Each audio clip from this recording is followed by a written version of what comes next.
Imagine you have a coin that shows both head and tail at the same time, but only until you look at it. In the quantum world, particles like electrons are just like that coin. They can exist in multiple states or positions at the same time. This concept is best explained through Schrodinger's cat experiment. In 1935, after many correspondences with Albert Einstein, Erwin Schrodinger proposed a thought experiment. He imagined placing a cat inside a box along with a device that has a 50% chance of releasing radiation and killing the cat within 1 hour. Now, Schrodinger asked, after 1 hour, when we open the box, what state will the cat be in? Common sense says the cat will be either dead or alive. But according to quantum physics, just before the box is opened, the cat is in both states, alive and dead,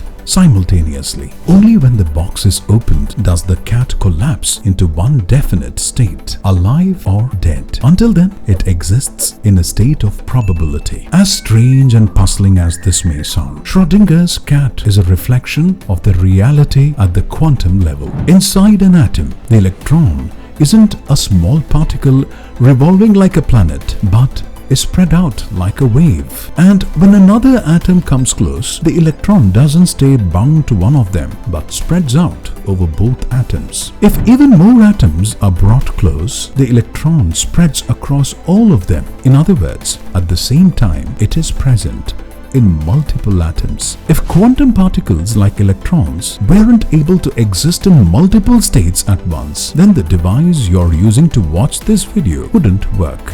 This phenomenon is called quantum superposition, the ability of quantum particles to be in more than one state or position at the same time. This mysterious behavior arises because quantum particles exhibit both wave and particle nature. Quantum superposition is one of the most fundamental concepts in quantum mechanics, and modern technologies like computers, mobile phones, MRI machines, and solar cells work because of this principle. This idea of quantum superposition deeply intrigued Schrodinger on a philosophical level. He became influenced by the German philosopher Arthur Schopenhauer, whose writings led him to develop an interest in the Upanishads and Vedanta. Eventually, Schrodinger started studying these ancient scriptures. In Volume 4 of the General Scientific Papers published by the Austrian Academy of Sciences, Schrodinger writes about consciousness. Consciousness cannot be accounted for in physical terms, for consciousness is absolutely fundamental. It cannot be accounted for